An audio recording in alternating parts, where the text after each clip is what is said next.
Well, hello everybody, this is your boy Panya Dan, and today we're going to be doing a video. Before I start the video, I'd like to say that I'm sincerely sorry that I haven't been doing a video lately. I think it's about 3 weeks. The reason why that is because my computer or my laptop ain't working because the fan ain't spinning. But now I think it's going to be today that the computer should be arriving and it should be up and running. So this video hopefully will be uploaded. Yes. So yeah, sorry about that, but there'll be loads more videos coming.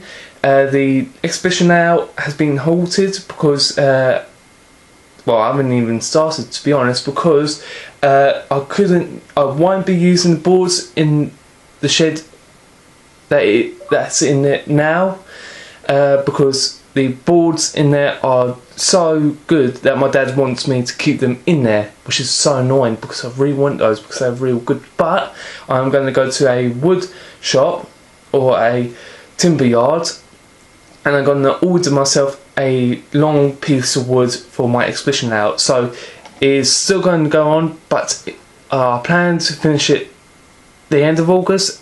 August has long gone. It's October now, so I'm hoping to finish it maybe after Christmas. I hope to finish it before Christmas, but maybe after. But we have to wait and see. But I'm doing a special locomotive review. As you read from the title, is a Bachmann 9F, but a rare one. A very rare, well, not a very rare one, but there's not many around for one reason. But the model came from a company called KGR. They're based in Kent, or Kent Gardens Railway. There's a website there, and the website ain't up and running just yet, but once it is up and running, I'll recommend you go and look at the website because they've got loads of locomotives. I didn't actually buy the locomotive that I've got now from their website. I went to a model railway show because I was so bored that I just went there, and I didn't plan to buy a locomotive. I had spare change with me, and my mates came with me. He wanted to buy a locomotive, but he didn't get one, but I got myself one, and me and him had a great time there. There was only about, let's say, 20 layouts there and only about 10 trade stalls, so that it wasn't a big railway show, but it was big enough for me and him. So we went there and we had a great time, and I had got a great locomotive. So that's the company that I bought this locomotive off of. Recommend you go there if you're near there. And here's the locomotive, the 9F class, and this is a DCC on board. Yes, DCC on board means good for me because I am going DCC. Yes. So yeah, as you can see, this is a Bachmann model. This is not Hornby's make. I'll go through more details about that. I'll actually compare this locomotive to my dad's old locomotive. This might be a two-part video, I do not know. It depends how long this video is going to be lasting for, because my limit time for YouTube is 15 minutes. I think everyone has that then now. This is a 9F 2-10-0 standard 92185 BR black, late crest, double chimney, brief tender, weathered, and the code is 32-858DC. This is quite rare because there's not many double chimney ones out there. It's usually single chimneys, but this is a double chimney, so this is quite rare. If you heard that noise in the background, that's my Xbox. I left it on because I'm watching a great movie at the moment, but I decided to do this first. So let's open her up and see what she's like. There's the locomotive, there's the box itself, and inside that box, you have a postcard. Focus, camera, focus. There's a lovely picture here of a 9F, a very nice picture of it as well. A bit weathered, this locomotive, but still nice. It says a 9F. On the back you've got a brief history. I'll go through the history on the way when I'm doing a review, but inside the postcard you have got loads of papers, actually just 3, sorry. You've got part sheet, a guarantee sheet, the usual bits and bobs, but you don't usually get a DCC paper unless you've got a DCC locomotive, but this has already been DCC'd, so you get DCC paper. So that only tells you what functions it's got. If you've got sound, it will tell you a lot of functions. If you just haven't got sound, it will only tell you like 1 or 2 functions. So there's the locomotive itself. On the right here you've got a detailing pack, so you've got vacuum pipes and all that, and you've got a DCC blanking chip here. So if you're DC and you buy this locomotive and it's already been DCC fitted, you can fit this blanking chip onto it, and you can either keep the DCC chip for if you're going to sell it, or you can sell it on eBay and get a little bit more money back. So yeah, so I'm going to put this to one side. So we do the tender first, save the best till last. So the tender's coming out. So I'm sweating here, it's so hot in here. Like, it's cold out there, but my mum put the heating on because she's cold and I'm, well, hot now. So yeah, as you can see, this is a late crest tender. As some of you might know, I don't go for the late crest locomotives. I'm more into my early emblems, but this was such a good price that I just wanted to.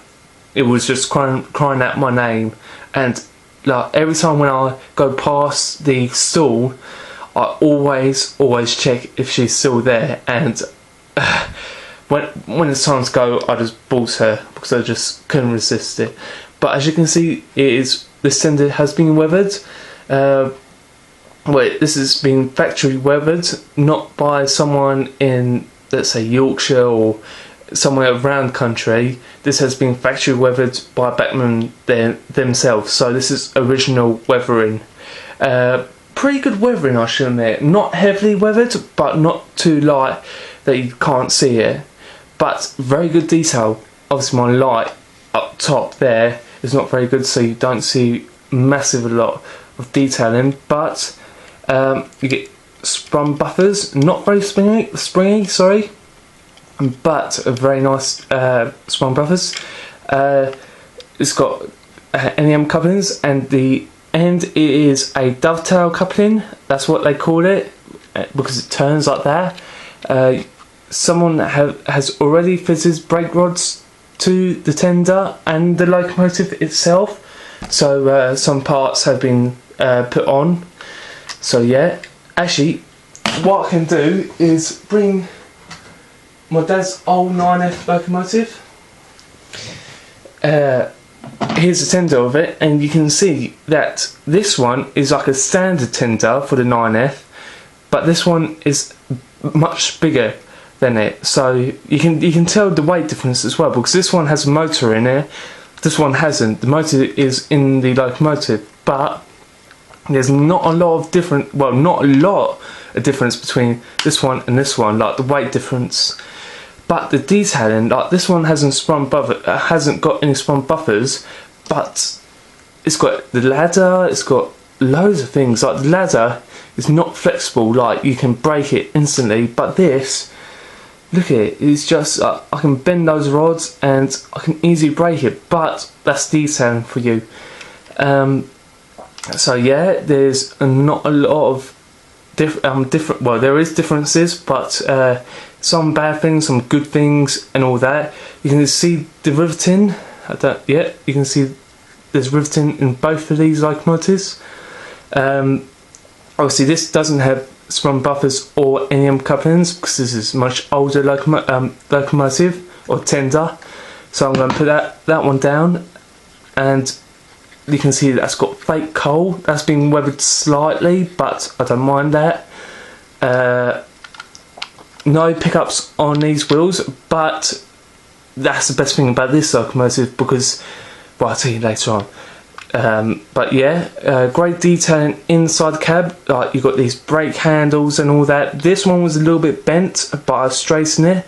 My camera is so bad at focusing right now. But you've got fake coal inside that little bunker there, and well, yeah, very nice. So put these two to one side. Let's get the locomotive out. There's 2 holes in the back of the box. Push it on the right hand hole, and you just slide it out slightly like that, and she comes out beautifully. So here she is, a 9F. And if I just quickly bring my dad's one over, here's the Hornby 9F. Not a lot of differences on the size, but as you can see, this one's pretty basic, nothing. Obviously this is all been painted and all that, but it's actually moulded in, I think. And the locomotive ain't motorised, but still nice. But this Bachmann one is 10 times better.